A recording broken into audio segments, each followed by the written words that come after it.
in the closing ceremonies of the Mindanao Development Forum 2025. We invite everyone to please settle down and take your seats as we prepare to close this year's forum. Once again, thank you for being with us in this important event.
At this point, may we request everyone to please set your mobile phones on silent mode as we are about to begin our forum.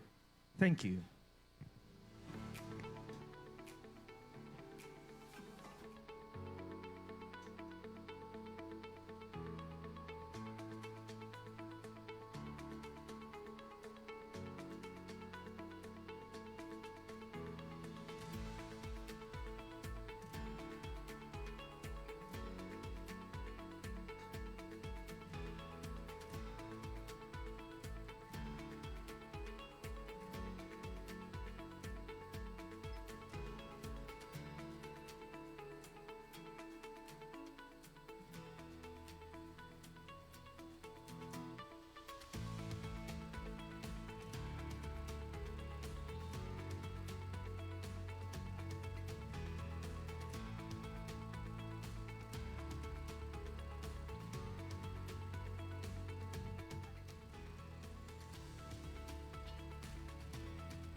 may we request everyone to please take their seats as we will start our closing ceremonies.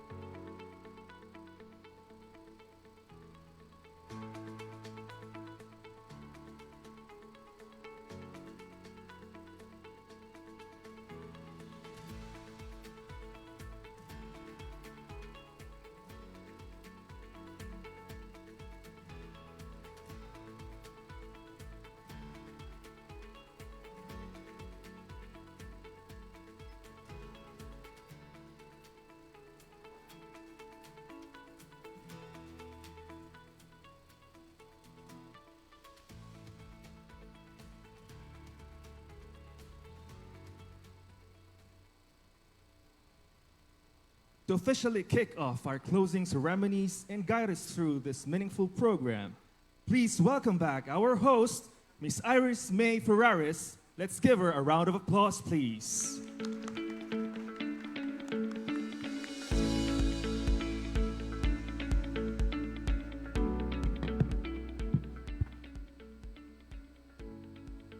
Good afternoon, ladies and gentlemen, and welcome to the closing ceremonies of the Mindanao Development Forum 2025. Over the past 2 days, we have shared ideas, forged stronger partnerships, and set new directions for building a better Mindanao.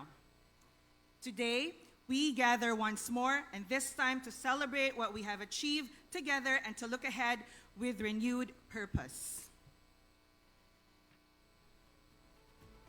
As we come to the conclusion of this year's MDF, it is important to look back at the collective insights, strategies, and pathways that have emerged from our discussions. In this portion, we will hear the key outputs from the panel discussions, highlighting the priorities, opportunities, and solutions that will guide us as we continue building a better Mindanao together. To present the key outputs, for panel discussion 1, building seamless connectivity, modern infrastructure, and reliable energy for economic growth, let me call on ASEC Romeo Montenegro, Minda Deputy Executive Director.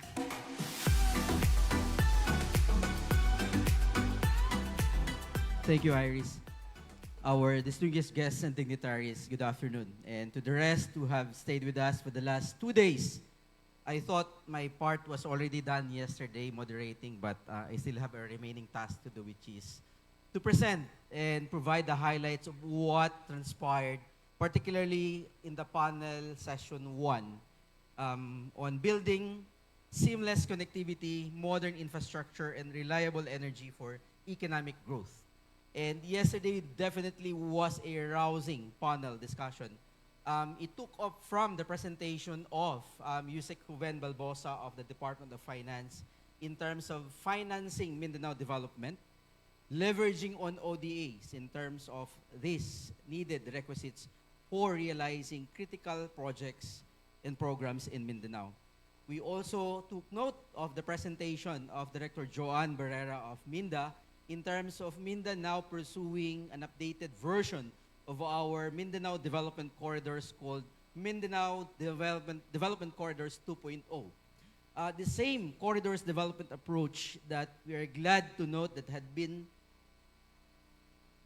used as basis by the DPWH and DOTR in terms of prioritizing programs and projects in Mindanao.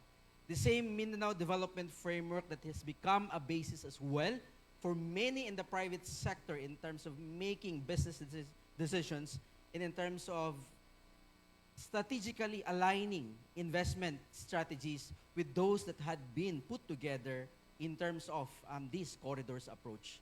And so what we saw yesterday was definitely an insightful discussion and meaningful inputs in terms of what we all need to do together, particularly in terms of this very important imperative in Mindanao, connectivity and energy for our economic growth.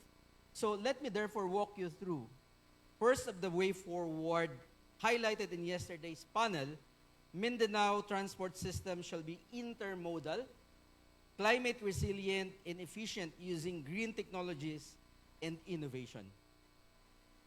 Second is increased investment in completing the Mindanao fiber optic backbone to achieve our targets for not just realizing increased internet penetration, but also in ensuring that this is being leveraged by our communities, the farmers, the students, in key sectors who find the viability of improving their well-being, improving their services, improving their situation with the availability of this very important technology. Then provide incentives for private sectors to expand in geographically isolated and disadvantaged areas. This has been our battle cry in terms of ensuring that when we talk about inclusive growth, that no one is left behind. And so if we leave everything up to what the market is presenting as viable, then a bigger side, bigger part of Mindanao may be left behind. And these are the GIDAS areas. Areas that definitely need a different approach. Areas, as in many discussions yesterday and earlier, differently contextualized, differently situated, different actors, different concerns, and therefore will require different approaches that are attuned to the realities and peculiarities of these areas. Then promote renewable energy to power the next wave of Mindanao's growth. And this is where our overall campaign for Mindanao energy transition takes shape and takes center stage. That by 2030, we aspire here in Mindanao to be powered by 50% renewable energy, 50% fossil, which is much more ambitious than the national target of only 35%. Why are we that ambitious in Mindanao? Because 10 years ago, we were already 70% RE versus 30% fossil. But because of the surging economic growth in Mindanao at the rate of 5 to 11% demand in energy, on account of our faster than the national average economic growth rate in the last 20 years, more than 2,000 megawatts of coal-fired capacity was added to our grid, displacing the dominance of renewable energy. But we wanted to overturn that particular trajectory and disrupt the continued dominance of fossil by accelerating deployment of renewable energy projects in Mindanao. Those that are especially being pursued by a number of private sector that are committed already, just waiting for approval from several agencies of the government, and including those that we hope can be pursued by the LGUs themselves in joint venture with the private sector and local electric cooperatives to be able to not just distribute renewable energy but also democratize the ownership of power systems in Mindanao. Next is established Innovation Fund for Mindanao tech-enabled startups and MSMEs. And last, implement the Mindanao Development Corridors 2.0 for better, faster, and inclusive growth. Because in this particular direction, our key takeaway is that when we move better, we grow faster. And so, ladies and gentlemen, on the screen, you are seeing those very specific key points that all together will form part of what we intend to do in this particular sector, in this particular effort of connectivity, infrastructure, and energy. And it is not just about us seeing this and translating this into specific actions, but it is essentially about us today deciding that we all work together, because in doing this, we contribute to building a better Mindanao. Thank you very much. Ugmayong hapon.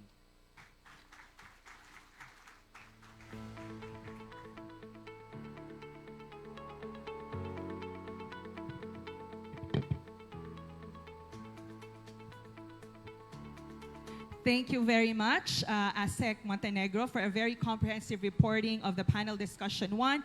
Indeed, when we move better, we grow faster. Thank you.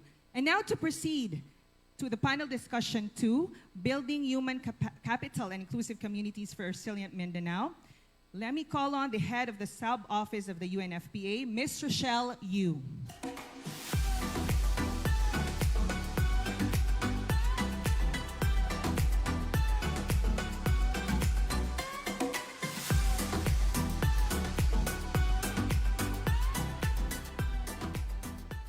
Maayong hapon sa tanan. So yesterday we had thought-provoking presentations from Asik Villaflor of NAPSI, from Director Bermudez of DepEd, and from Munir Hinay of WWF. No, we also had very engaging discussions with the panelists with Minister Raisa Jajuri of MSSD, Titi Rahabia Monato of UNICEF, Diane of the New Zealand Embassy, and Sir Dong Wanya of Child Fund. And so they were able to share the poverty situation of Mindanao and the poverty reduction programs, no, of NAPSI through community-driven initiatives. Then DepEd presented the basic education situation of Mindanao, where there is low literacy, classroom congestion, and the reforms being introduced by DepEd. And then lastly, the presentation of WWF was on their community-driven efforts to secure local food, to foster local food systems. And so we have these proposed strategic directions. First is to break the mutually reinforcing challenges of multidimensional poverty, environmental degradation, and educational deficits through holistic approaches. Second is to shift from siloed interventions to synergize, integrated, and community-driven development strategies. Third is we need to center initiatives on local knowledge, participatory planning, and community empowerment. Then we need to prioritize foundational human capital investments, that is health, nutrition, early childhood care and development, literacy, numeracy, and social protection. Next is we need to strengthen resilience by embedding climate-smart and sustainable practices in food systems and livelihoods. Then we need to build on peace and governance gains in BARM to foster stability and inclusive growth. And lastly, leverage digitalization and partnerships to scale access to services, opportunities, and innovations. So there are policy recommendations that you can read here and the proposed programs and projects. I would just like to go directly to the programs and projects that we need to establish localized food sheds to strengthen food security and local economies, scale up sustainable farming practices and farmer support, expand ECCD programs focusing on nutrition, cognitive, and socio-emotional development, and implement digital inclusion initiatives for access to education, finance, employment, and livelihood opportunities. Now, it is really very important to have sustained investments in education, in health and nutrition, and in social protection to build human capital and inclusive communities in resilient Mindanao. Magandang hapon po.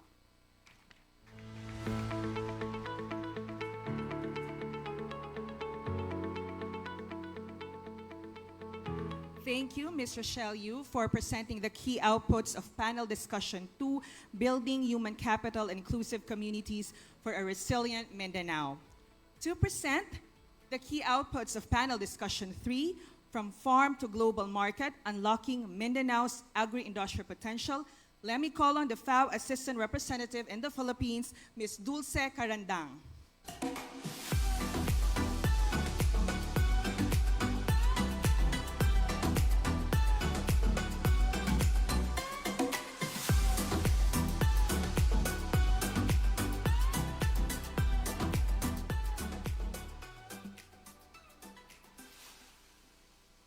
Magandang hapon sa inyong lahat. Maayong hapon. So yesterday, we had a panel of very respected colleagues.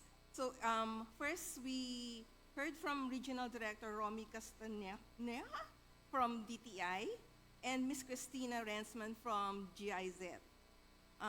Reacting to the presentations were panelists from EU, Ms. Alex Werda, PCCI, Ms. Georgie Ilagan, and World Bank from World Bank, Mr. Gonzalo Varela.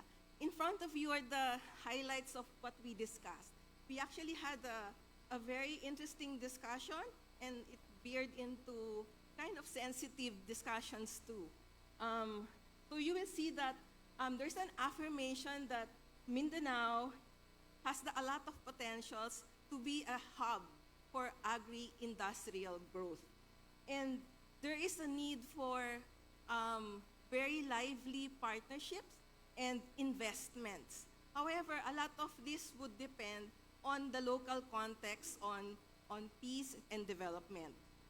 A lot of our partners who presented yesterday underscored the importance of listening to our farmers, to our fisher folk, and to our rural women when it comes to their needs in terms of development.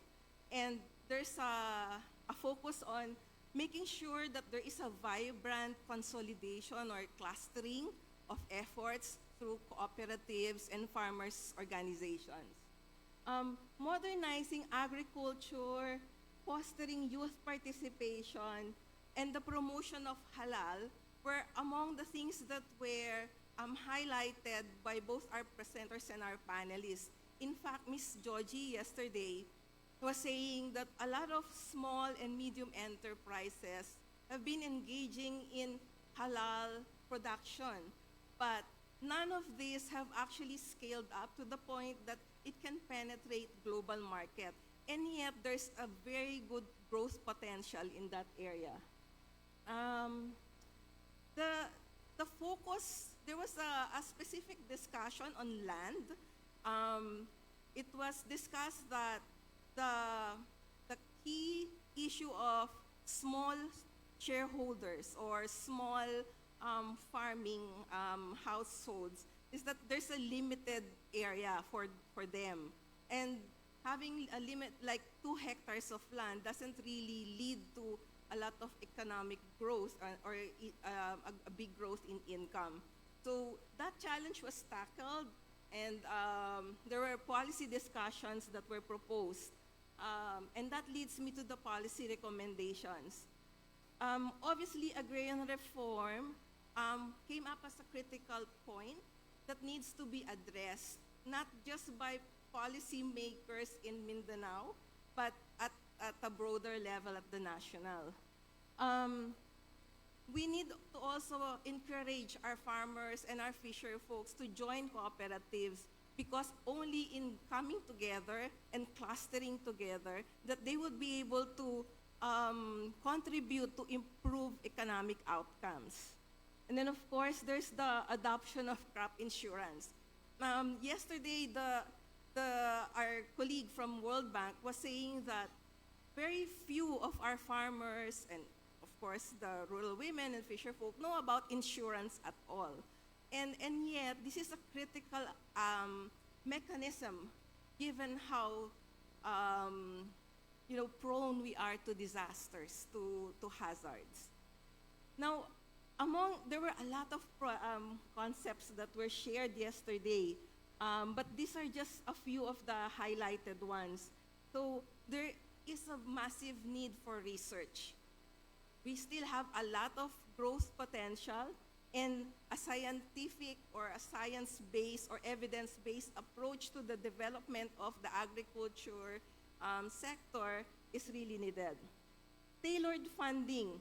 So we were talking a lot about how the ODA is shrinking, and then of course we need to be able to spend loans in the wisest manner.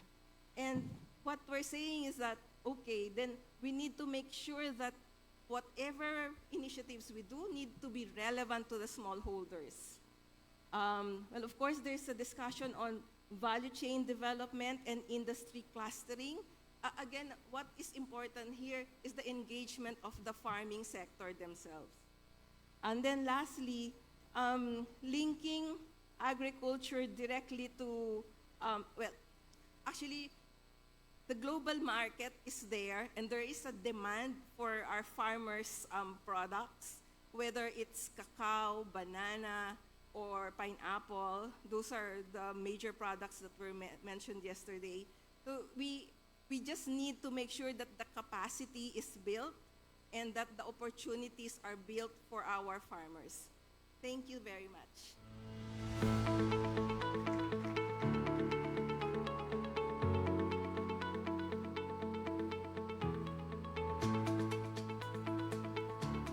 Thank you, Ms. Dulce Carandang, for presenting the key outputs of panel discussion 3. At this point, to present the key results of panel discussion 4, Sustaining Mindanao's River Basins and Ecosystems, let me call on the Vice President of the National Research Council of the Philippines, Dr. Gisela P. Concepcion.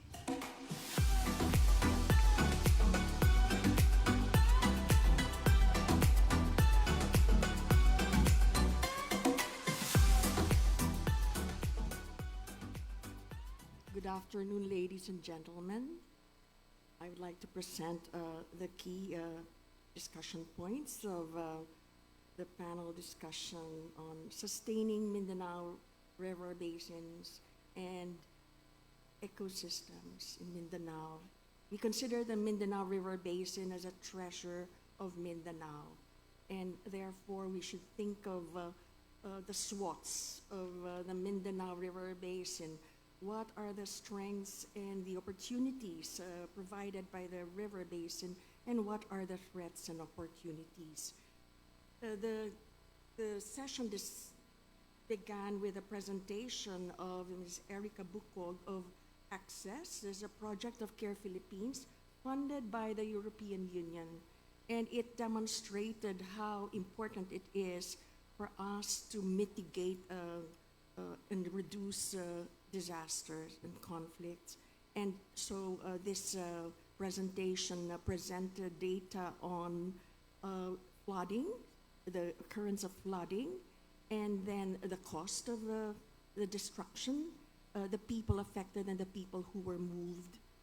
And so I think that's one strategy. You must try to stop the negatives, or reduce the negatives that are impacted by climate change, which by and large is at this point beyond our control. The second presentation was by Mr. Henry Binahon, very positive. So he runs and owns the Binahon Agroforestry Farm, and here he presented the opportunities for reforestation and planting of food and herbal high-value crops as well. And at this point, we would like to just show you some of the strategic directions that were emphasized by the two speakers, and also affirmed by our presenters, who were representatives from the academe, from policy making agency, that is the Climate Change Commission, one also, that was an NGO, and we had a very good discussion.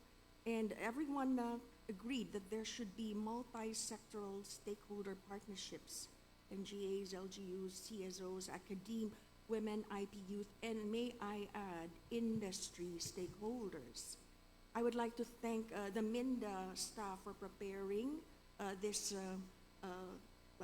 key points, but I would like to add that one major stakeholder is industry.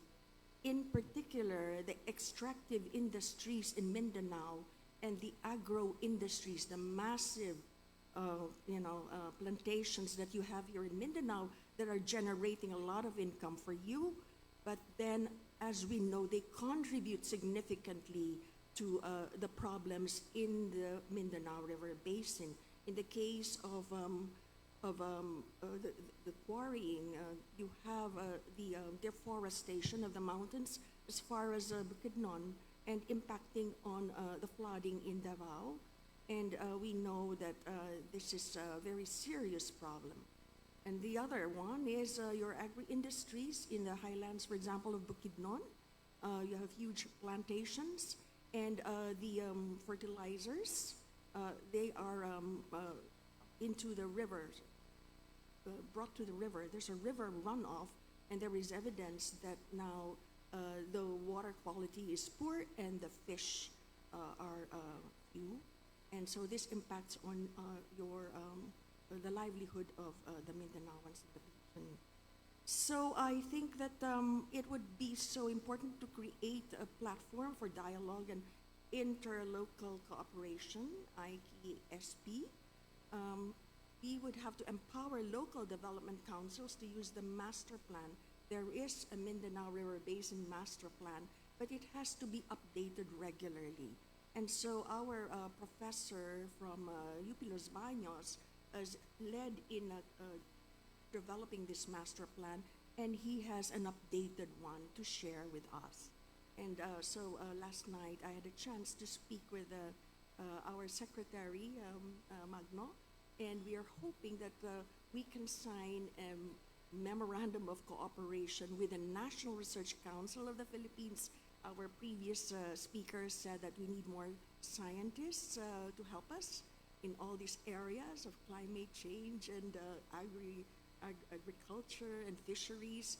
And the NRCP has 7,500 researchers. It's the largest science organization in the country. And we are here to help, especially Mindanao.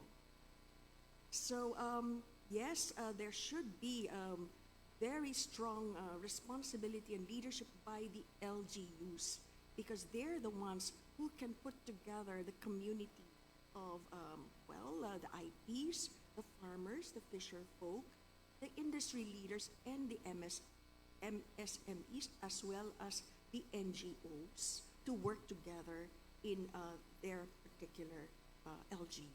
I think this is enough at this point. You can read the rest of the recommendations and strategic directions. And we all agreed that we should come up with actionable recommendations, which was the guidance that we were given. So I hope from here on we can move on to the next stage of implementable actions. Thank you.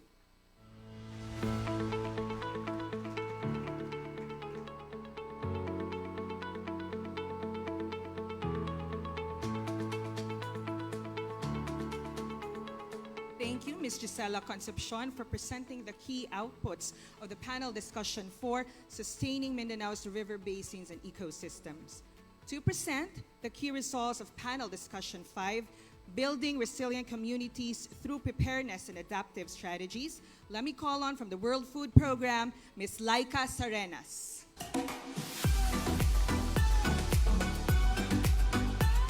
Hi, magandang hapon, good afternoon, assalamualaikum to everyone. Before I begin, if I may just request the participants from this morning session to please stand up to be recognized lang po.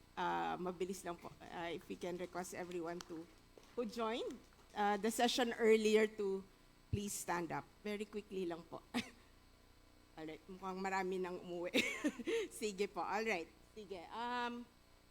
Again, I'm presenting the key takeaways from this morning's session on building resilient communities through preparedness and adaptive strategies.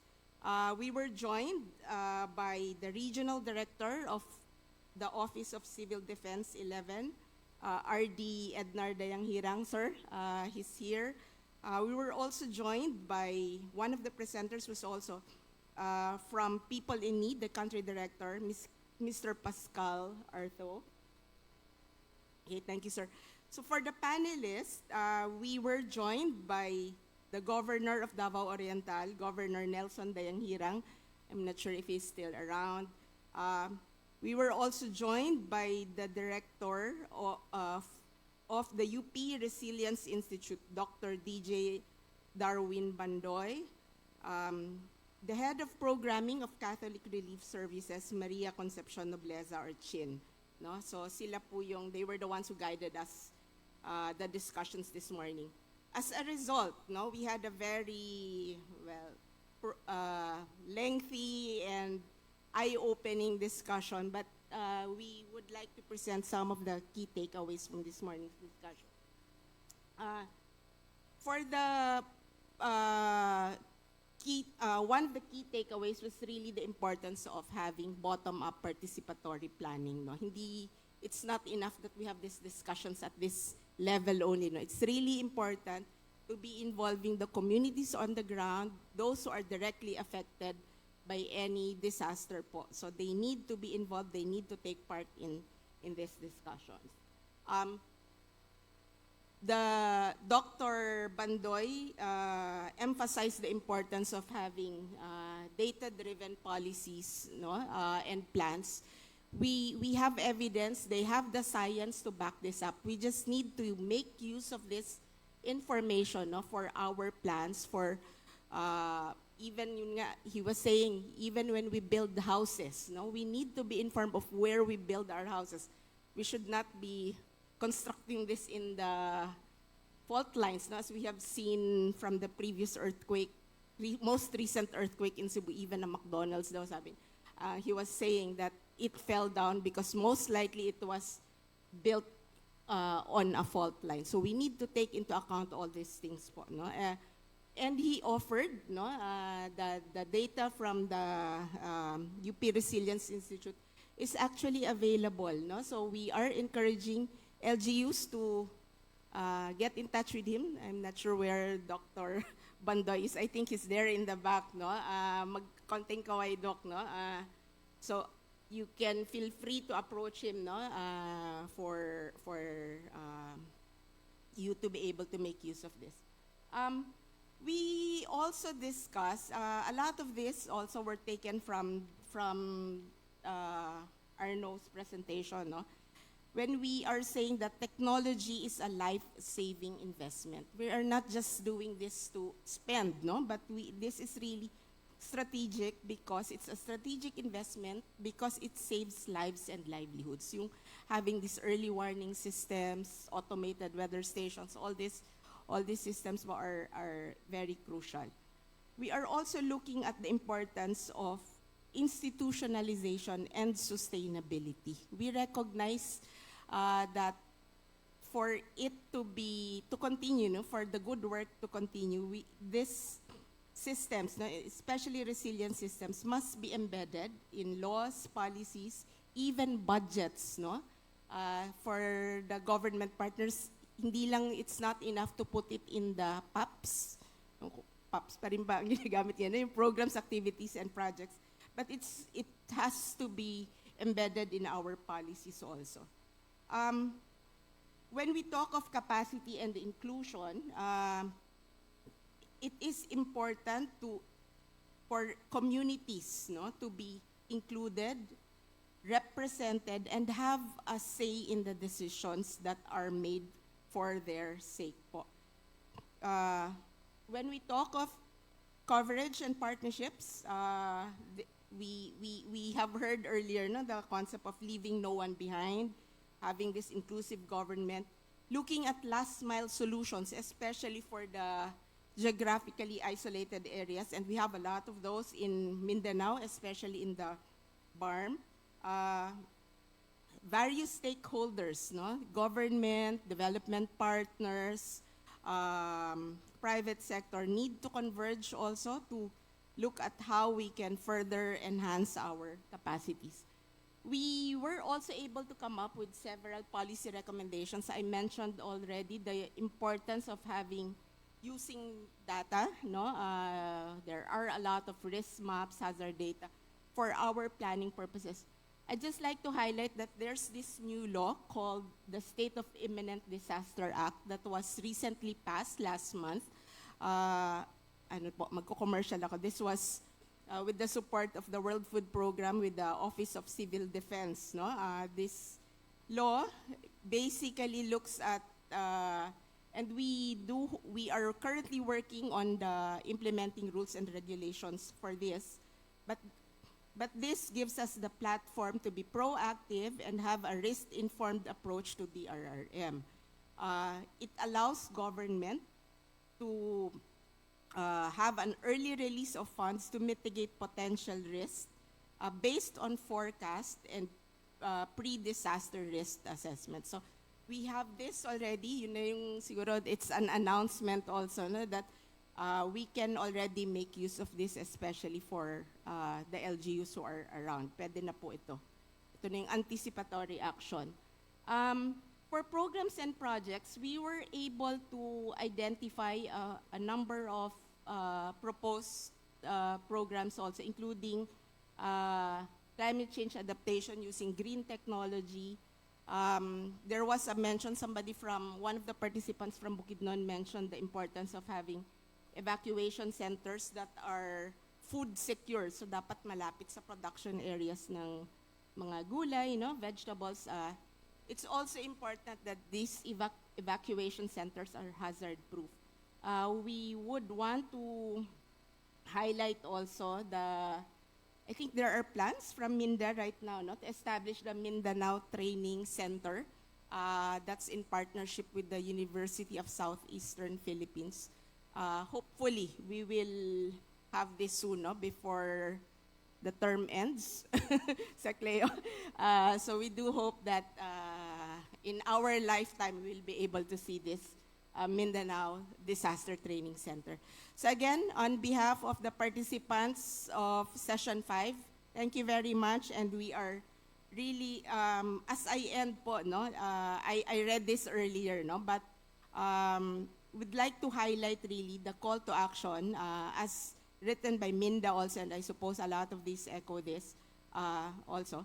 Mindanao's resilience will not be built by infrastructure or policy alone, but by empowering communities, strengthening institutions, and aligning efforts across all levels of governance. So napakahalaga po nung nagsasama-sama tayo, and I think this, the Mindanao Development Forum is really, how would I say it, shows that by coming together, we can come together, and hopefully this will just be the start. We are really looking forward to building a Mindanao that has enduring sustainability, resilience, and shared progress. Maraming salamat po. Sukran.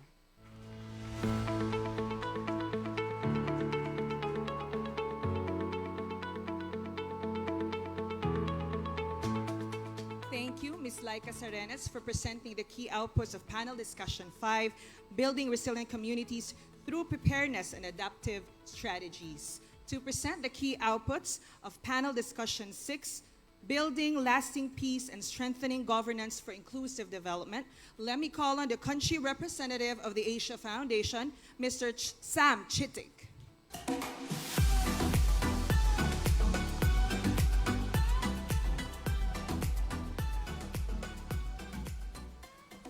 Thank you very much. We come to the last panel, which for everyone in the room, they will acknowledge was the best panel, right? Secretary Galvez is in agreement with me. In the sixth panel, we were addressing building lasting peace and strengthening governance for inclusive development. And we were very fortunate to have Secretary of OPAPRU as the presenter to kick off that discussion. And that was a very thorough and comprehensive overview of not just what OPAP is doing, OPAPRU is doing, but the conceptual framework and the operational framework for how the pieces of investing in peace, reconciliation, and unity come together in the national government programming, which was really useful. And then we segued into a discussion, and that was really, at least from my perspective, sitting at the end of the row of chairs, was a really interesting dialogue and conversation. And as anybody knows, when you're watching a TV chat show, the show is only as good as the quality of the guests. And we were very fortunate to have the ad interim head of UN agencies here in the Philippines, Tristan Burnett, on stage. Also the concurrent head of the International Organization for Migration in the Philippines. Dr. Marco Gemma, the head of EU Cooperation, and Kaloy Manlupig, currently CEO Director of Safe Water Philippines, and previously of Balai Mindanao. And thankfully for us, Secretary Gavas also agreed to come join that discussion. So it was a really fruitful dialogue and discussion. I'm very thankful to the Minda Secretariat, Director Oli, and the team for pulling this together, because I was too busy focusing on the fantastic conversation to be able to take these notes. So thank you to the Minda team for pulling this together. We covered a whole vast range of territory in the conversation, as you can see from the proposed strategic directions. Nothing in there, I think, is going to be new for those who are not in the room. But what it did was reinforce some of the fundamentals that are really important for long-term peace and governance, particularly the points on peace and development, mutual reinforcing. This came up a number of times. Investing in peace is investing in development. The development and peace are really two sides of the same coin. We touched on a number of critical points like land policies, justice for Indigenous peoples. We had an interesting conversation on how Indigenous communities can seek further or greater accountability for what's happening in their communities. It was a very free-flowing and fascinating discussion. In terms of policy recommendations, there are a number of very concrete ones. Secretary Galvez himself raised the critical importance of the need for the National Transitional Justice Body to be established in some shape or form, which I think everybody echoes and confirms is critically important in moving forward. It would be wonderful to see some progress on that in the short term. There was discussion around the creation of a formal agency, the so-called, the Department of Peace, or institutionalizing the way in which the country is able to capitalize on what it's done and what it's learned over time, and really build that into an institution that will last and share learning within and beyond the Philippines. There was discussions around various different accountability mechanisms. We had a really interesting, I think, segue between transparency and accountability and what it means. And we touched lastly on issues of the national issues that have been catching everyone's interest on corruption, the ICI that's been created, and how that links through to multilateral agencies and what they can do to build transparency and accountability into their systems, and how that connects into the way the government is spending and accounting for its funds. And then lastly, on programs and projects, we ran through, in Secretary Galvez's presentation, he was able to run through some of the key sort of headline investments, PAMANA, SHAPES, and so on, that OPAPRU and other agencies are directing and delivering on. But really, I think there, the conversation was around what can come next. There was a recognition that if you take a longer-term perspective on peace, stability, the challenges for the whole island of Mindanao, that the story of the trajectory is very positive. So the question is, what comes next? And how do you create programs and projects that are going to deliver on that? From that, we had really interesting contributions from Tristan from the UN and Marco from the EU, in the way in which they take all of these abstract concepts, transparency, accountability, inclusiveness, and really turn them into programming. Underpinning all of this was the voice from Mindanao. Kaloy Manlupig was, I think, able to insert all the way through the voice and perspective of communities in Mindanao, and raising issues, sometimes sensitive issues, such as red tagging, that CSOs and others, LGUs, find when trying to reach out and work with neglected or vulnerable or isolated IP communities. So through it all was running that thread of the voice from Mindanao, and I'm very much thankful to Kaloy for joining the panel in that regard. So obviously these will be shared. There was a lot more discussed than is on the screen here, but again, thank you to the Minda team for summarizing. Thank you to those who joined the panel for what was, I think, a really rich, interesting, and ultimately quite productive conversation. Shukran.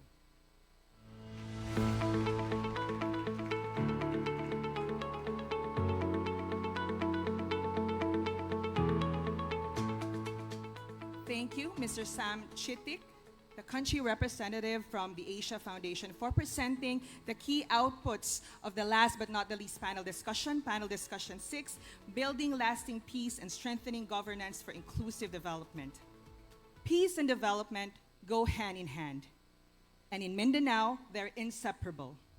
Next, we will hear a message from a leader who has dedicated his service to fostering lasting peace and ensuring that communities continue to thrive in an environment of security and unity. We are honored to hear a message from the Secretary of the Office of the Presidential Advisor on Peace, Reconciliation, and Unity, Secretary Carlito Galvez Jr.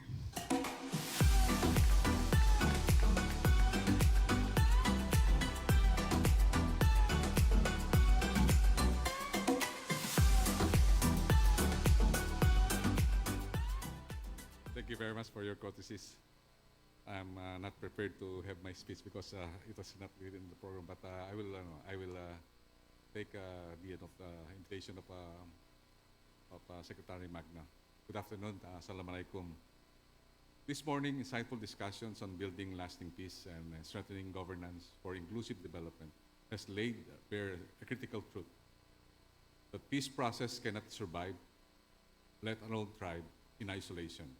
It demands and must deliver genuine inclusion of every level of society, meaning the national government, the department government, the regional government, the civil society, the local government, and the people itself. But we should come together. The essential points raised by our international and civil society partners are not suggestions. They are mandates. We must move beyond simply consulting with all sectors and instead foster a meaningful, persistent engagement that makes every stakeholder an active co-owner of this journey. And everybody should put their heart on what they are doing. Let me be clear, sustainability and durability in peace are not aspiral goals. They are the direct results of collective effort and steadfast commitment.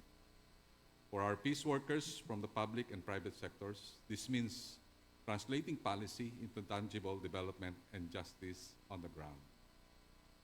I have engaged with many LGUs. Sometimes they lose hope because they feel that the government is not there. But when we reached out and went there, they will say and sigh, there is a government. Peace is a shared responsibility. The success or failure of the Bangsamoro and the Philippine Comprehensive Peace Process rests not with a single agency or administration, but with all of us here in this room. I must thank the Mindanao Development Authority, or MINDA, led by Secretary Leo Magno and his staff, for continuing this vital tradition. This annual gathering is more than a reflection. It is a strategic forum to exchange notes and solidify the operational steps needed to strengthen the foundations that we have built. On the part of the Office of the Presidential Advisor on Peace, Reconciliation, and Unity, PAPRU, we offer more than an assurance. We offer a pledge. The Marcos administration is absolutely committed to moving forward, accelerating the delivery of services, and upholding the integrity of the agreements to bring a just, lasting peace, especially here in Mindanao. Now let us live in this plenary not just with new ideas, but new momentum and renewed actionable commitment to this shared future. I would like just to ask, especially all government officials, that we have to remove the temptations of getting something that is meant lives to others. Meaning, for everything that we do, should take put that what we are doing is for loving our fellow men and loving our country. In loving our country, we have to put everything in our heart. That we are here today because for our Filipino people, for service and commitment to bring development, not only to dignify their presence, but also to bring progress.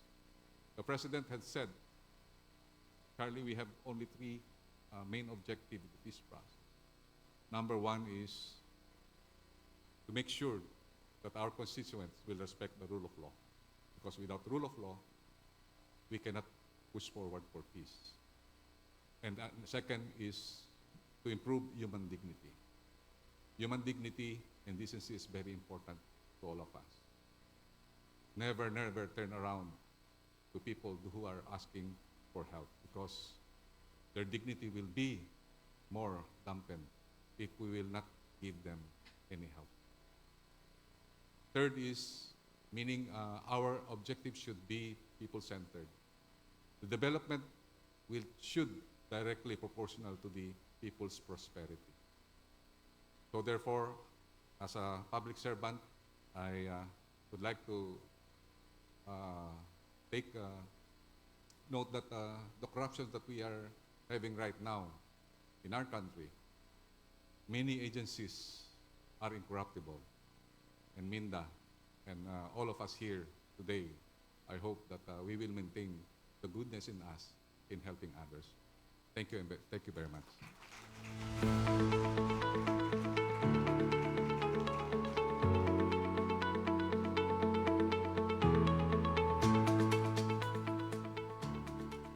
Thank you, Secretary Galvez, for your message of peace and solidarity. Your words remind us that the path to building a better Mindanao must always be anchored on reconciliation, inclusivity, and unity, values that will continue to guide us as we move forward together. Thank you for those comprehensive presentations. These outputs not only capture the richness of the MDF conversations, but also provide us with a clear direction to align with the Building a Better Mindanao program and the 10-point Mindanao agenda. They remind us that the MDF is more than an event, but a continuing movement of ideas, collaboration, and action. From ideas and strategies, we now move to action. One of the hallmarks of the Mindanao Development Forum is forging partnerships that create lasting impact. This brings us to a significant moment, which is the signing of important agreements that embody our shared commitment to collaboration and empowerment. Today, Minda formalizes partnerships with two important agencies, the National Anti-Poverty Commission, or NAPC, and the National Commission on Indigenous Peoples, or NCIP. These agreements reaffirm that building a better Mindanao is a task best achieved through unity, inclusivity, and collective action. First is the signing of the execution framework of Minda and NAPC to strengthen poverty reduction efforts and pursue sustainable development in Mindanao. We would like to invite the NAPC Assistant Director General, Assistant Secretary Mary Rose Villaflor, and Minda Chairperson Secretary Leo Tereso Magno to be on stage, please. We would also like to request Minda Executive Director Yusek Janet M. Lopez to join us here on stage to witness this important event. May we invite our signatories and witness to kindly proceed to the table and commence the ceremonial signing.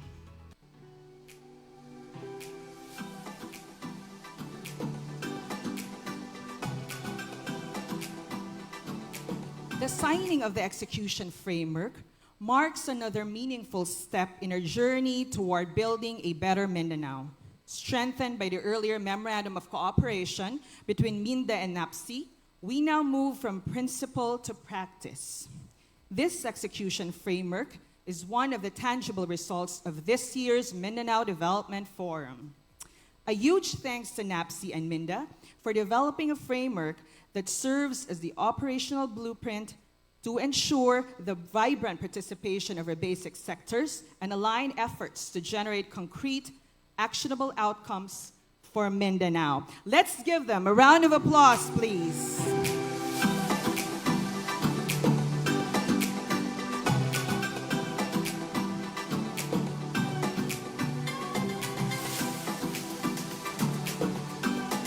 May we request Secretary Leo Magno to please stay on stage for the MOU signing between Minda and the NCIP. At this point, we will now proceed with the MOU signing between Minda and the NCIP. May we invite to the stage our signatories, Secretary Mary Grace T. Pascua, Chairperson of the National Commission on Indigenous Peoples, and to witness, Undersecretary Janet M. Lopez, and Minda Assistant Secretary Romeo Montenegro, and Commissioner Nancy Catamco, NCIP Commissioner for Central Mindanao.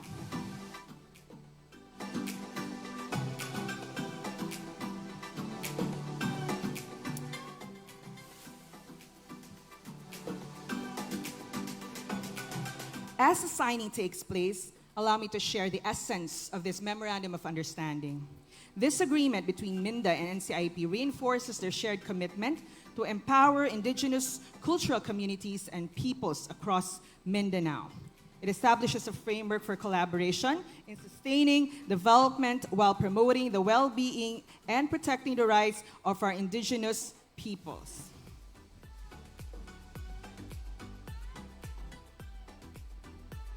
The partnership paves the way for joint initiatives in policy advocacy, data sharing, convergence programs, budget resource mobilization, and the preservation of Mindanao's rich cultural heritage.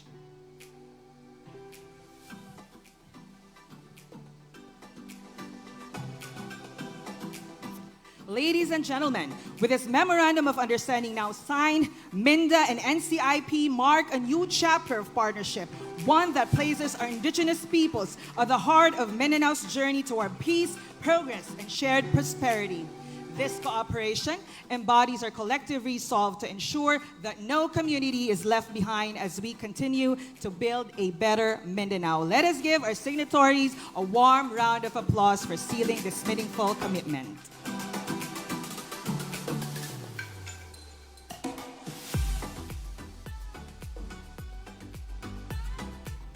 In this light, we now proceed to the launch of the Mindanao Development Tracker of the Results-Based Monitoring and Evaluation, or RBME system, a vital tool developed in collaboration with MINDA, the European Union, and the German cooperation under the Regional and Local Peace and Development Agendas in Mindanao, or SPADE Mindanao project.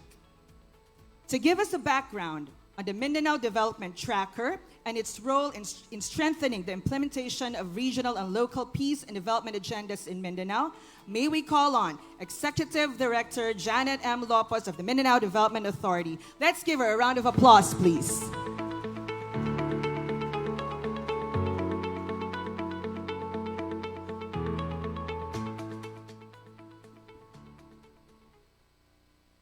To our Mindanao leaders, our development partners, our colleagues in development work, tanan nga naa diri karong hapuna, maayong hapon sa tanan. Pakiingon sa inyong katapad, maayong hapon. We have been discussing a lot about development insights, our learnings, our pains, our joys, our victories, and our frustrations. No? Since yesterday until today. But more than that, we were very glad that there's a lot of new innovative approaches that you have shared during the last 2 days on development. We hope that the results of this MDF today will really find its way, because MINDA, upon the instruction of Sec Leo, has been tasked to really make sure that this informs policy making, planning, and even project formation or project development and implementation.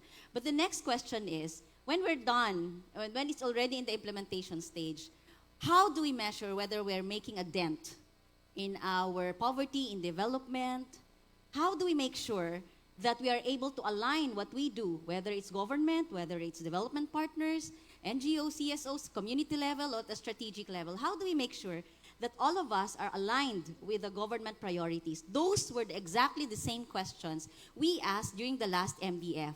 It was in 2024, if you can recall. Many of you were here with us during the Mindanao Development Forum in 2024, when we crystallized the agreement and the recommendation of the forum for us to come up with a results-based monitoring and evaluation system where we will be able to trace whether all our programs and projects, we've been doing a lot here in Mindanao, whether all of these are indeed aligned, supportive of Mindanao's priorities. Second, this also intends, this system that we agreed on last MDF, is expected to be able to give us real-time data and information. Because last time, many of you were saying, if you want to know what's happening of our programs, whether it's making an impact in the lives of Mindanaoans, we would have to go to one agency. And then when there's another angle we would like to know, we have to go to another agency. So the hope was, if we can come up with a single unified and integrated system that's able to track all of this. And fortunately, we were blessed that during that MDF, when Secretary Leo Magno committed that we will take the lead in doing this, we had also the European Union who came forward and said, yes, we will support Minda in this initiative. The journey towards building the RBME, or the RBME system, which we are about to launch today, has been challenging, sometimes exhilarating, but mostly exciting. The questions on alignment, on ownership, and the impact, whether we're creating an impact, has gradually been taking shape. And from the very beginning, we came up with a Mindanao Peace Outcomes Guide. That was the first step that what we did was we come up with the guidelines. And then the team, I can still very well recall, we had Miss Emily, Mirto, we had the Cham Chitik was also there, Chris Cayon, and some of the members of the MDF Technical Working Group who helped convert this into a concept. So since then, we anchored the results-based monitoring and evaluation framework on the Mindanao Peace and Development Framework Plan, or what we call now the Mindanao Development Agenda.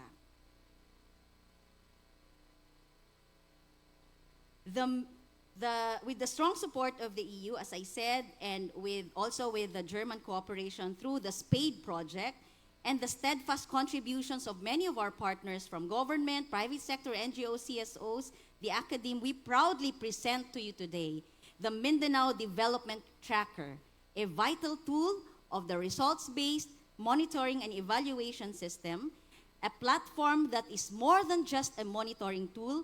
It is an instrument of accountability, a mirror of transparency, and most importantly, a catalyst for action.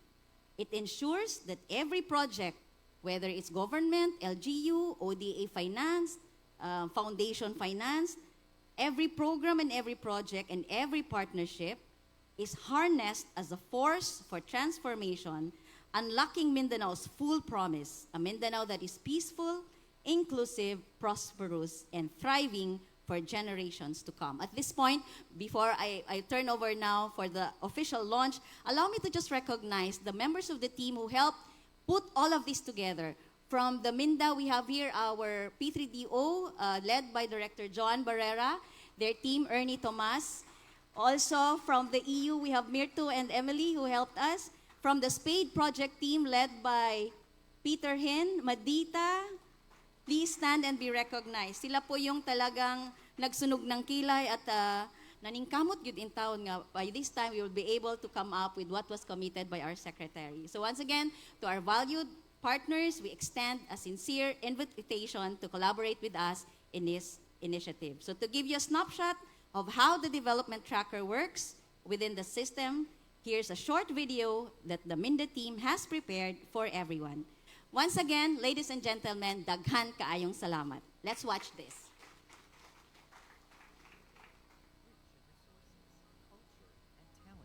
It produces 36% of the country's farm area, supplies 43% of the nation's food needs, and contributes 30% of food trade. Even more impressive, it delivers 60% of the Philippines' total agricultural exports. But progress is uneven. Some communities rise, while others remain held back by poverty, conflict, and lack of access to services. These challenges are coupled with the absence of reliable and consolidated data that resulted to delayed decisions, misaligned investments. This is why the Mindanao Development Tracker matters. The Tracker is a digital platform built to monitor Mindanao's development goals as outlined in the Mindanao Agenda 2023 to 2028. It serves as a central platform for evidence-based decision-making, The Mindanao Agenda centers on 9 priorities that shape a brighter future. People's well-being, better health, education, services, and jobs. Water energy food nexus, sustainable and balanced resource use. Trade and industry development, stronger business, investment, and innovation. BIMP-IAGA and international partnerships, deeper regional and global ties. Transport, logistics, and connectivity, faster, smarter, more reliable links. Digital transformation and innovation, technology driving growth. Ecological integrity, protection of the environment and biodiversity. Preparedness and resiliency, strength against disasters and climate risks. Peace, governance and institutions, unity, transparency, and strong systems. The tracker consolidates data from national government agencies, local governments, donor-funded projects, and other stakeholders. It organizes this information according to these 9 agenda.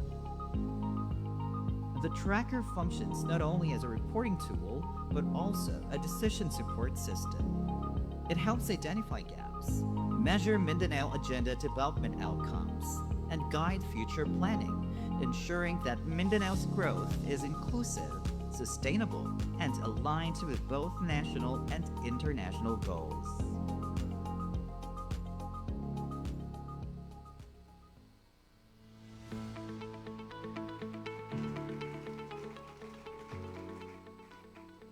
I know that everyone is really excited for the launch already, but before we proceed to that, we would also like to hear from our strong allies for Mindanao Development.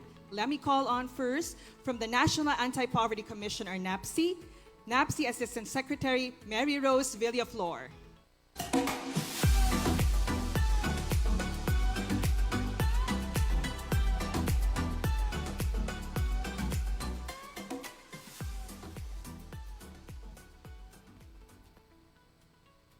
To our esteemed partner, our Secretary Leo Tereso Magno, Undersecretary Janet Lopus of the Mindanao Development Authority, colleague from MINDA and the National Anti-Poverty Commission, partners from the various sectors, friends in media, ladies and gentlemen, good afternoon to everyone. Today's signing of this framework is more than a procedural formality. It is a significant step in transforming a shared vision into concrete, collaborative action. It marks our firm commitment to breathe life into the Memorandum of Agreement between NAPSI and MINDA, starting with the joint convening of future Mindanao Development Forum. The importance of this cooperation cannot be overstated. At its core, the partnership is a powerful convergence of mandate and mission. MINDA, with its profound understanding and strategic direction for Mindanao's socio-economic landscape, and NAPSI, with its mandate to institutionalize the participation of the basic sectors in policy and governance for poverty reduction programs, and are uniting to create a synergy that is greater than sum of its parts. This collaboration aims to address the 5 fundamental rights of the poor, and is detailed in its framework, is fundamentally about ensuring that development in Mindanao is both inclusive and sustainable. It is about aligning the National Poverty Reduction Plan with the unique development initiatives for this vibrant region that may hopefully contribute to the larger goal of the Marcos administration to reduce the poverty incidence rate to the single-digit level by 2028. But more importantly, it is about guaranteeing that the voices of those at the heart of our efforts, the vulnerable sectors, the folks, the farmers, the IPs, the micro-entrepreneurs, and the urban poor, are not merely heard, but are actively integrated into the planning and decision-making process. Through the Mindanao Development Forum, we are creating a dedicated platform for genuine multi-stakeholder dialogue. This forum will allow us to collectively identify challenges, harness opportunities, and craft solutions that are rooted in the realities on the ground. It is a testament to our shared belief that the sustainable progress can only be achieved when we empower each other, bring government agencies, local government units, development partners, marginalized sectors in the table, the same table for a bagong Pilipinas. NAPSI is fully committed to this partnership. We pledge our dedication to facilitate the meaningful participation of the basic sectors, to provide our technical guidance, and to ensure our data and resources to ensure the forum's success. We look forward to working hand in hand with Mindan, not to only host successful event, but to document our collective insight and translate them into actionable policies and joint initiatives that will have tangible impact in the lives of people in Mindanao. Let this signing be a signal of our unwavering resolve to harmonize our efforts, to pool our resources, and to walk a common path toward building better Mindanao that is equitable, sustainable, and poverty-free. Thank you. Mabuhay ang Mindanao, mabuhay ang sambayan ng Pilipino, at sama-sama po tayong umaksyon laban sa kahirapan.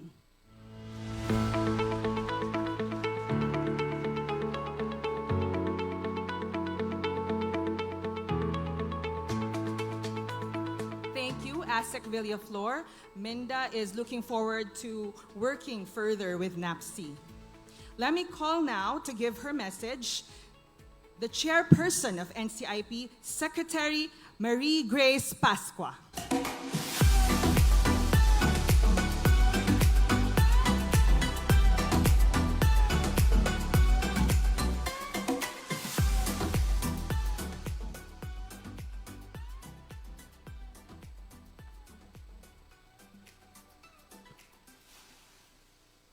Maayong buntag, magandang hapon. It's timely na nandito po kami, the Full Force National Commission on Indigenous Peoples. Lahat ng mga katutubo na nandito, and please allow me to introduce the team who joined us for today. Kasama ko po si Commissioner Nancy Katamco, dito po siya. Kasama ko rin po ang lahat ng mga regional directors ng Mindanao. Andun po sila. Sa Region 11, we have Director Jerry Agyo. Tayo para alam nila na totoong andito tayo. Region 12, we have Director Lanchon. Region 13, we have Director Julius Mabini.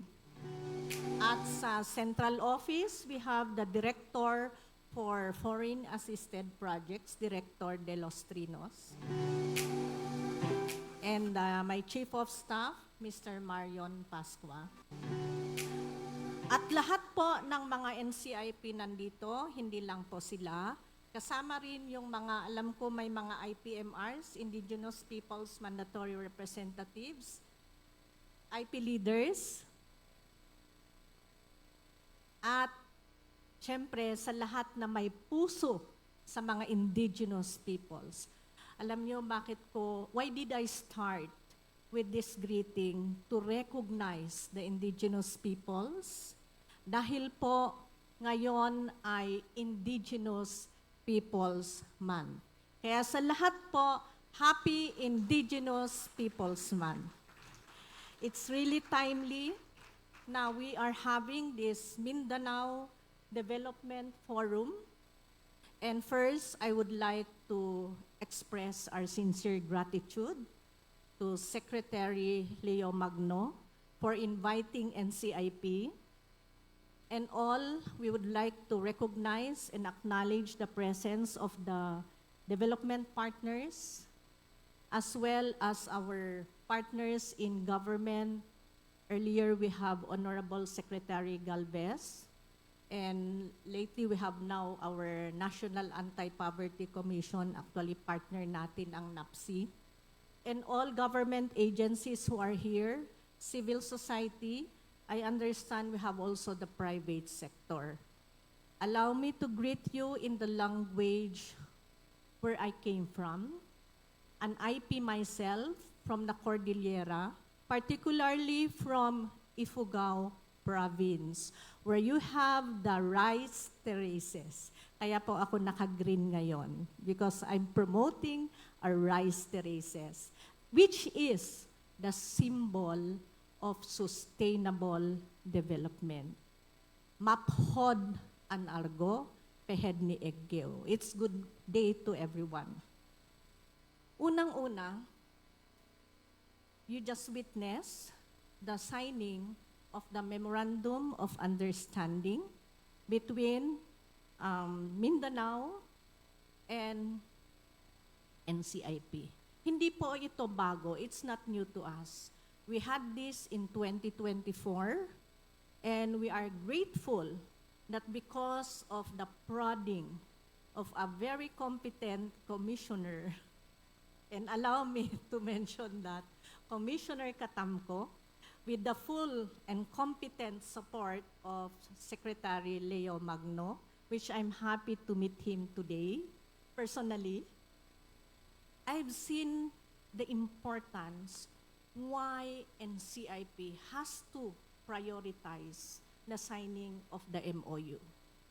The MOU is not just a document for us to sign, and after which, put it under the drawer and let it be implemented by whoever is interested to implement.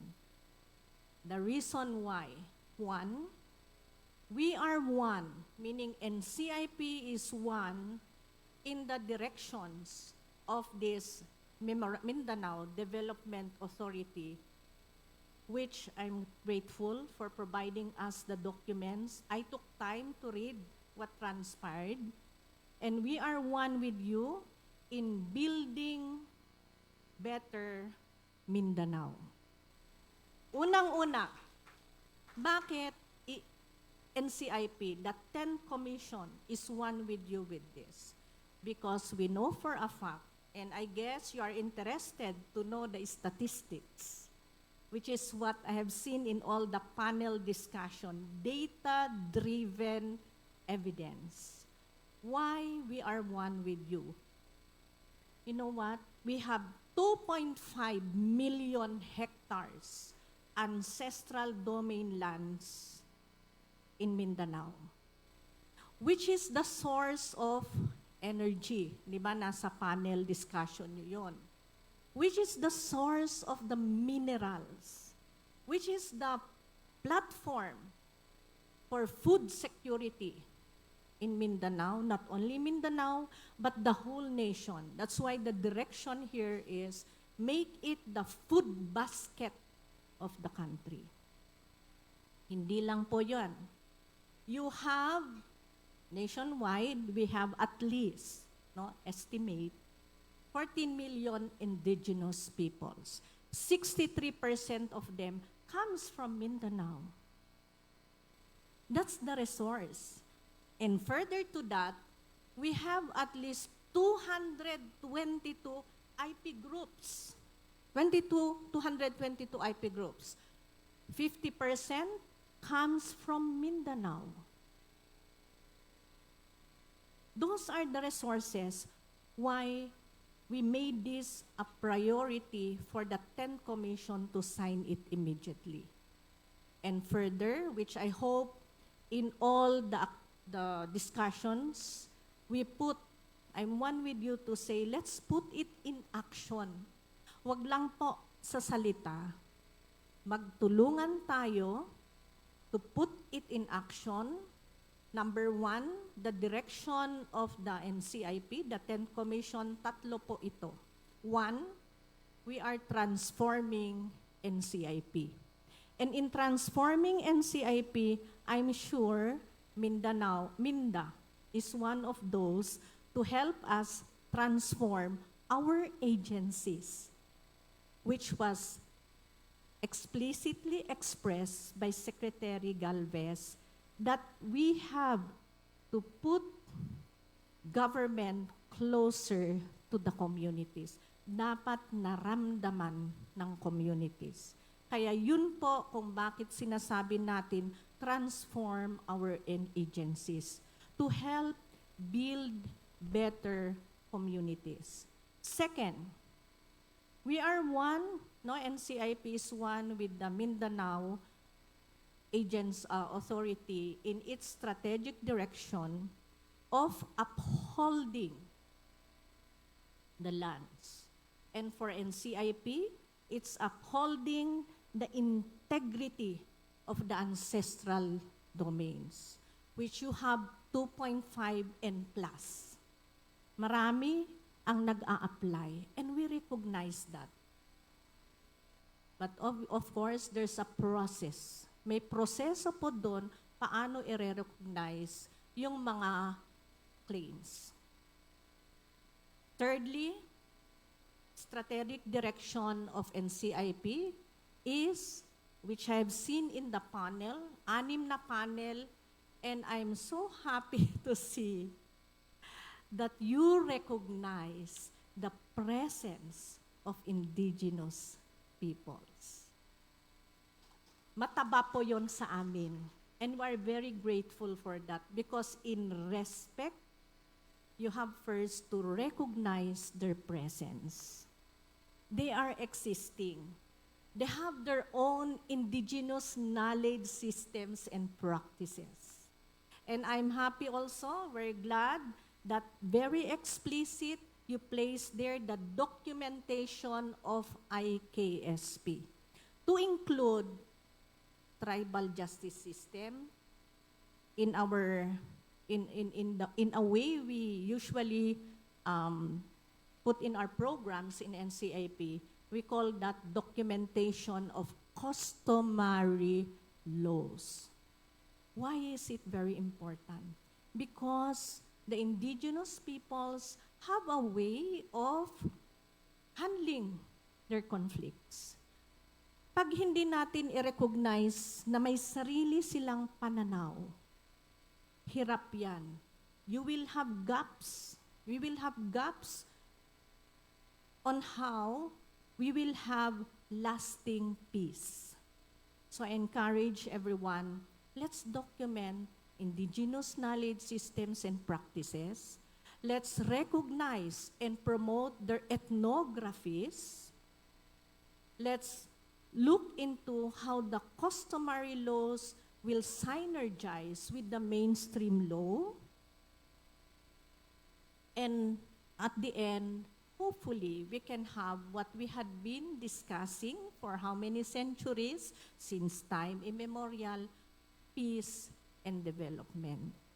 So yun po yung tatlo. One, let's transform our agencies, and we are one with you. Let's uphold the integrity of the ancestral domain. That's why, one, I noted there in one panel discussion, looking at policies. Sa NCIP, nagre-review din po kami ng policy. We're looking at, reviewing our IRR, how to make it relevant, how to make it policy that would promote and be attuned to what's happening now. And one, empowering communities. Let me first further emphasize, ano po ang empowering communities? And I'm sure you'll enjoy the statistics. When we empower communities, and I encourage especially our development partners to look into this, nationwide, the indigenous people's mandatory representatives, or what we call the IPMRs, the voice of the communities to engage in local government units are existing. We have at least 5,000 IPMRs nationwide. And in Mindanao, we have at least 3,000 IPMRs. Can you imagine if we empower them to have a voice in local government units, to actively participate in the local legislative councils, in health board, in education board, so that they can be able to actively participate and articulate the concerns of the indigenous peoples. So we encourage you, look into this. We have the data there. We have the warm bodies that we would want each and every one, especially our development partners, and now directly I'm requesting Secretary Leo to capacitate and help the IPMRs. Second, we have nationwide 1,700 indigenous peoples organizations. Bakit mahalaga yung IPO? Because these are the organized groups that the communities themselves, using their IKSPs, customary laws, already organized them kahit wala pa ang government agencies. Andyan, it's existing. So what NCIP had done, we have a list of IPOs, and we would like to encourage each and every one to recognize them. In Mindanao, we have at least 287 IPOs. That's the force of the indigenous peoples in Mindanao. And the third, while we say that we invest on the young generation, and I agree with you, the intergenerational responsibility rests on the young generation. Nationwide, we have at least, based on the data of NCIP, we have what we call educational assistance program, or what you call scholarship program. We invest on the young to make sure that they go to school, at least, no? Education is, as we say, a catalyst for growth, for development. And that has been proven. Here in Mindanao, you have at least 2,525 or the young generation availing of the educational assistance program. This is quite konti lang. Nil. That's why I'm urging our partners in development, and especially the academe, to open your windows, your doors, to allow more indigenous peoples to really go to school. Let's provide them culture-sensitive requirements so they can avail of the scholarship programs. The more that the young generation would go to academe, yun po ang pwede natin investment. At the end of the day, who will defend the ancestral domain? Who will promote the growth and development in Mindanao, if not the young generation? So I'm encouraging each and every one, your selflessness, your being compassionate, your direction of improving the lives of communities to be resilient, rest on the young generation. We look forward, and we are one with you in Mindanao, particularly with the Building Better Mindanao. We are one with you in this direction, and we hope that this would not just stop here. We have many things to do. Iisa lang po ang adhikain natin. We would want that there are concrete results. The communities would feel us, especially government agencies, and that we instill transparency, responsibility, and accountability. So lahat po ito mula sa National Commission on Indigenous Peoples. Maraming salamat. Sana masustain po natin ito At hindi lang po, as we say, would stop here, but let's continue our partnership, our relationship, putting further teeth into the Memorandum of Understanding.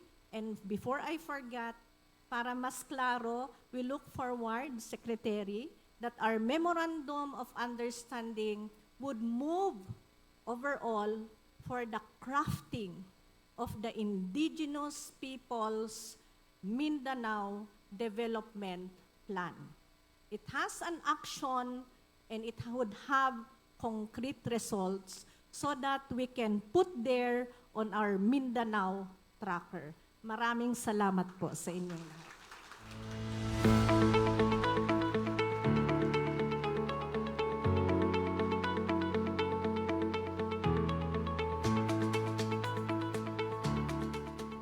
Thank you, Secretary Pascua, for your inspiring message and for being one with Minda in building a better Mindanao. And now, ladies and gentlemen, we come to the highlight of this segment, the ceremonial launch of the Mindanao Development Tracker in the RBME system.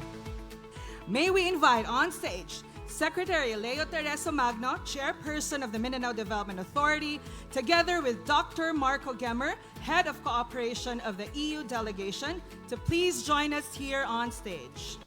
We would also like to request Minda Undersecretary Janet Lopez and Ms. Christina Rensman of GIZ Philippines to join us here on stage to stand as witnesses in the launching of the Mindanao Development Tracker. NINDA Secretary Leo Magno and Dr. Marco Gemmer will initiate the launch by pressing the buttons on the LED wall, symbolizing our shared commitment to track progress, uphold accountability, and ensure that every program for Mindanao delivers tangible benefits for its people. Ladies and gentlemen, let us all join in this exciting moment. Secretary Magno and Dr. Gemmer, on my cue, at the count of 3, please press the buttons to officially launch the Mindanao Development Tracker. Here we go. 1, 2, 3. All right.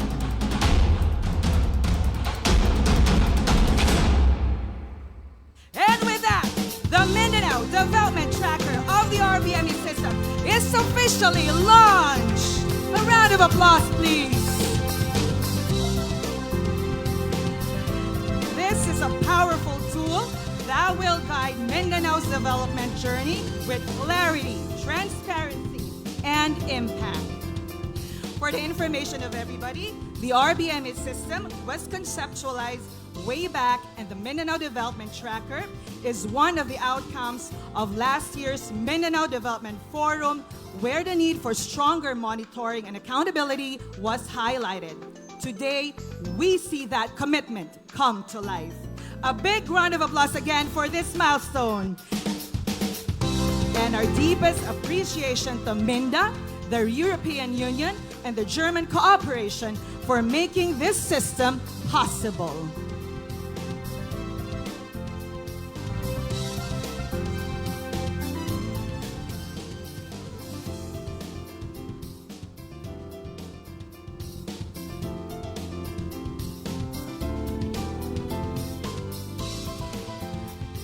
Ladies and gentlemen, as we move to the next part of our closing ceremony, we invite everyone to join us in a symbolic gesture of unity and resolve.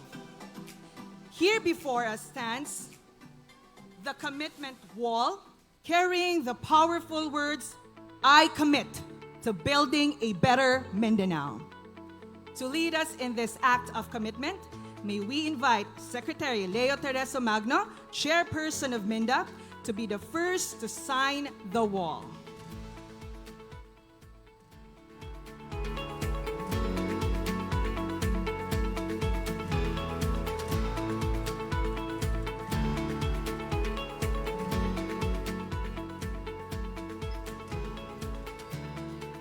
A round of applause, please. Joining the Secretary on signing the wall, let me also call our partners, if they are still here.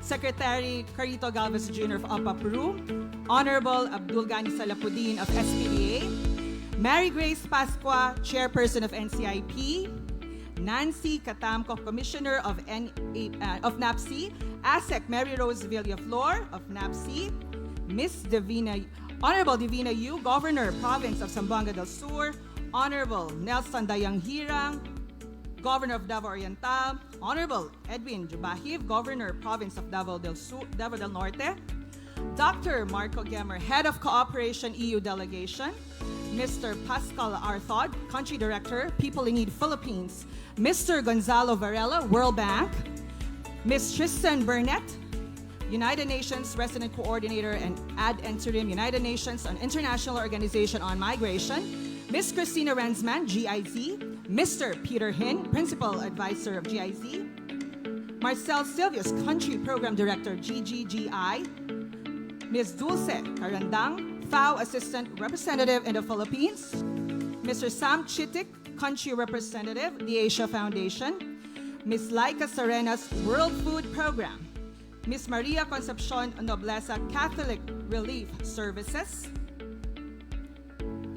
and Monsini Hinay, World Wild Fund for Nature Philippines.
May we also request all those who signed to please stay for a photo opportunity near our wall.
Thank you, Secretary Magno, and everyone who came forward to sign the commitment wall.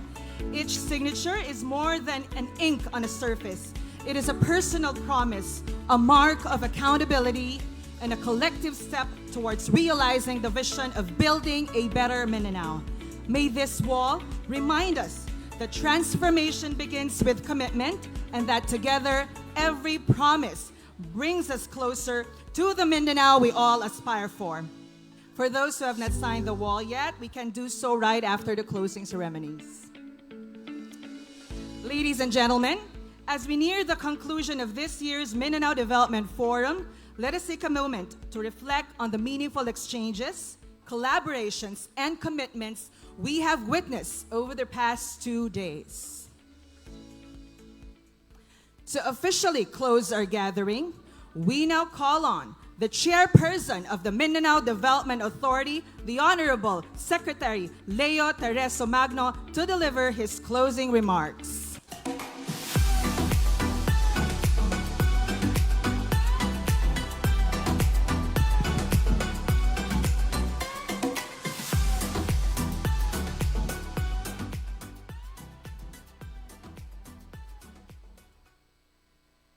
Sa lahat ng mga nandito ngayong hapong ito, sa mga hindi nagsawang naiwan, sa mga hindi nagsawa at hindi umalis sa 2 araw na forum, sa 2 araw na pagsasama natin dito.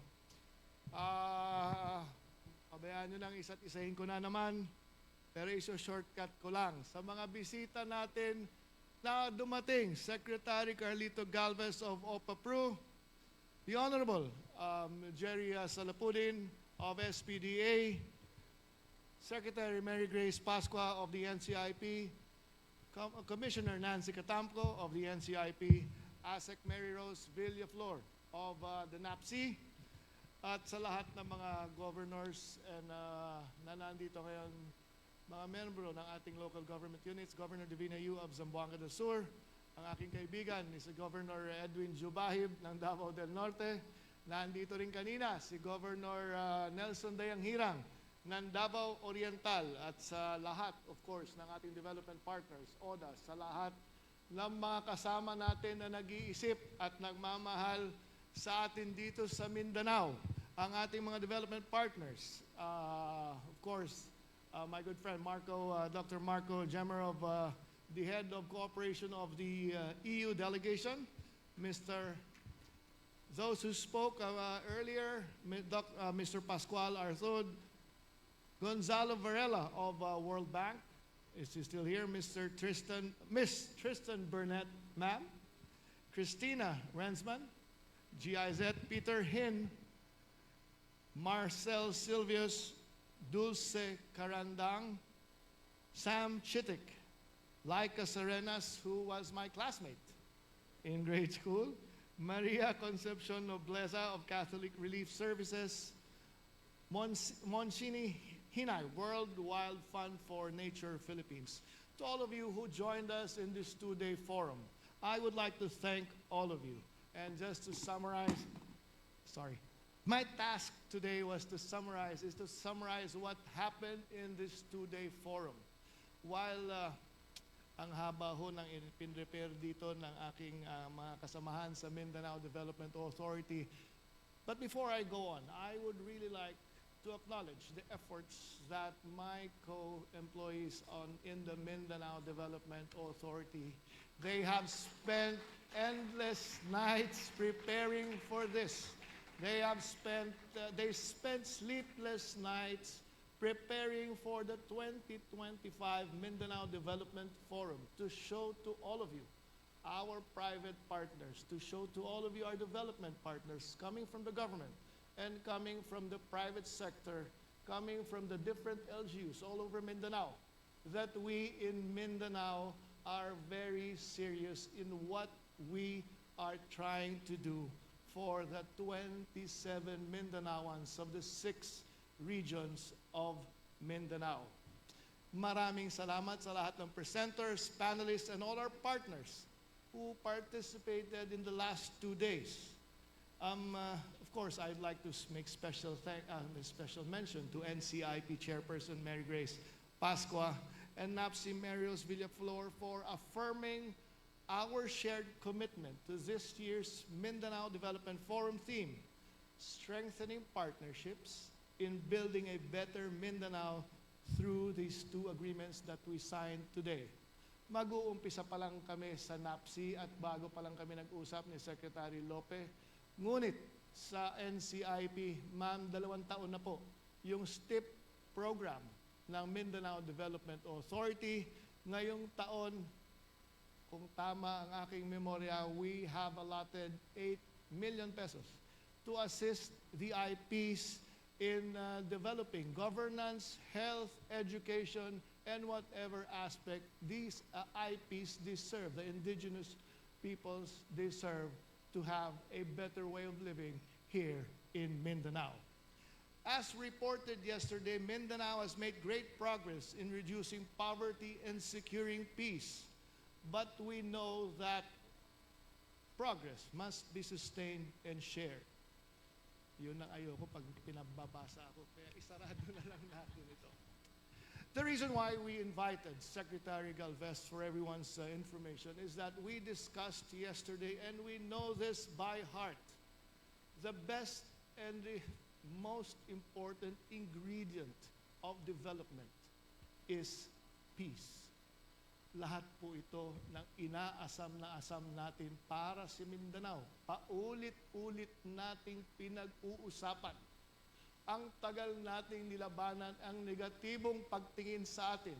Hindi lamang ng ating bansa, kung hindi ang international community. We have been fighting the negative image of Mindanao. We have to accept those negative the negative image that we had. So the only way we can face and try to move on is acceptance. I have been repeatedly saying this in my 1.5 years at the Mindanao Development Authority. There has always been this decades-long of debate on which comes first, peace or development. Isang grupo nagsasabi, dapat may peace muna bago pumasok ang development. Isang grupo nagsasabi naman, development muna bago pumasok ang peace.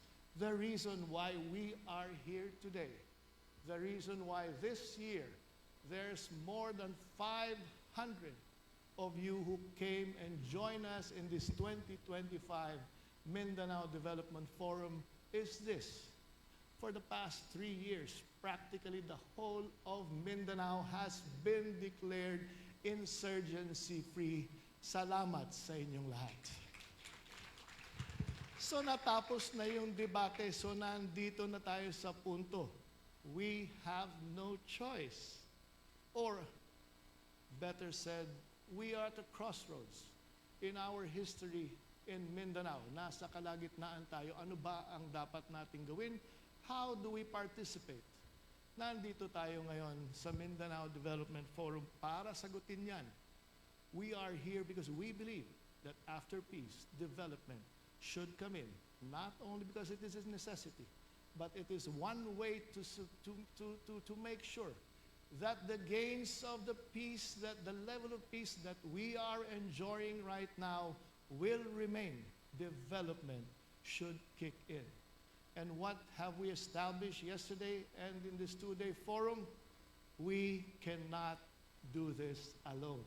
In spite of Mindanao having vast natural resources, in spite of Mindanao having the advantage of better weather than most of parts of the Philippines, in spite of us having a resilient population, one that is used to fighting and trying to rise above. We need partnerships. We need all of you from our development partners. We need all of you from the private sector. Please do not stop in joining us to fulfill our dreams for Mindanao. Ang pangarap natin sa Mindanao, madalas kong sinasabi na sana ang Mindanao hindi na manatiling lugar ng pangako kung hindi dahil sa tulong ninyong lahat na nandito ngayong hapon na ito, ang Mindanao ay magiging isa nang maging lugar ng katuparan at lugar ng kaganapan. So to all of you, thank you very much for joining us and sharing our dreams. See you all on the Mindanao Development Forum 2026. Isang magandang hapon po sa inyong lahat.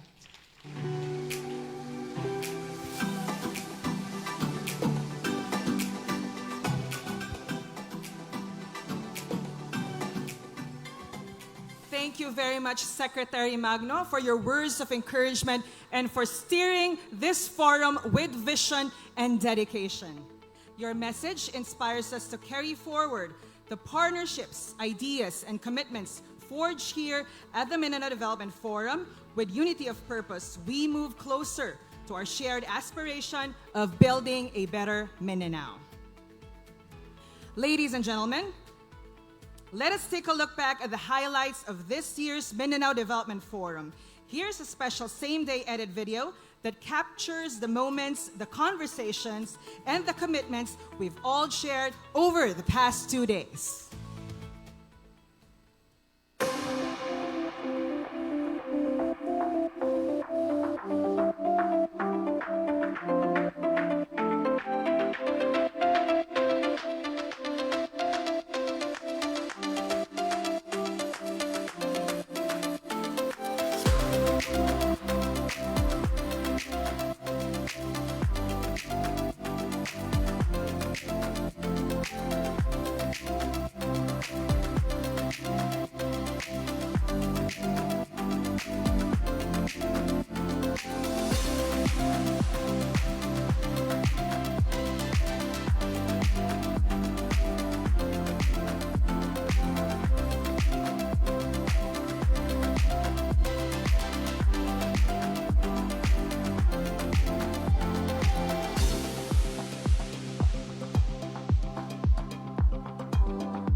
By 2030, we aspire here in Mindanao to be powered by 50% renewable energy, 50% fossil, which is much more ambitious than the national target of only 35%.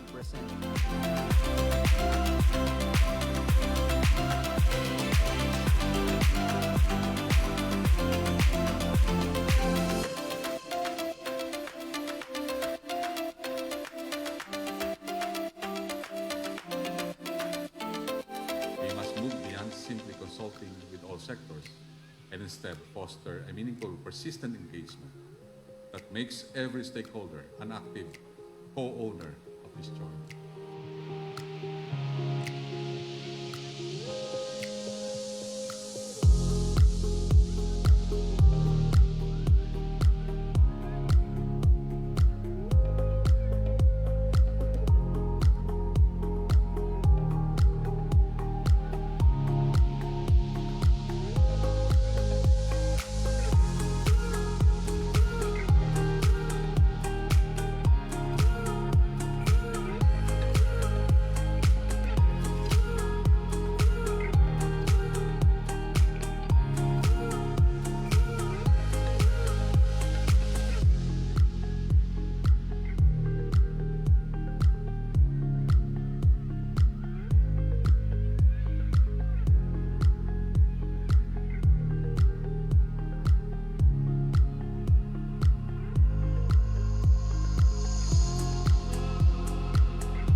The Mindanao Development Forum 2025 comes to a close, but the journey we began here continues.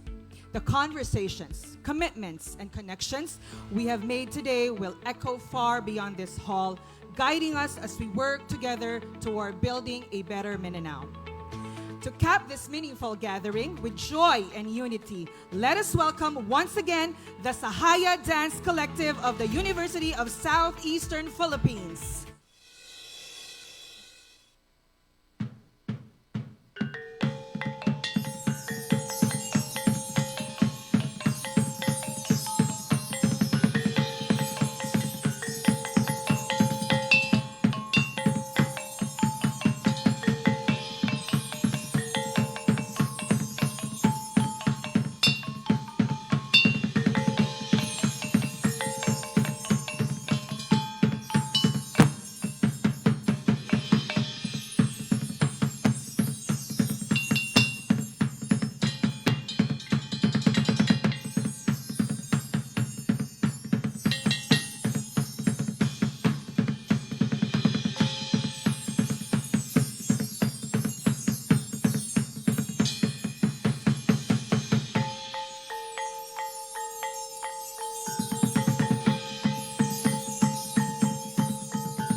To end on a high note, let us celebrate the unity and spirit that brought us here.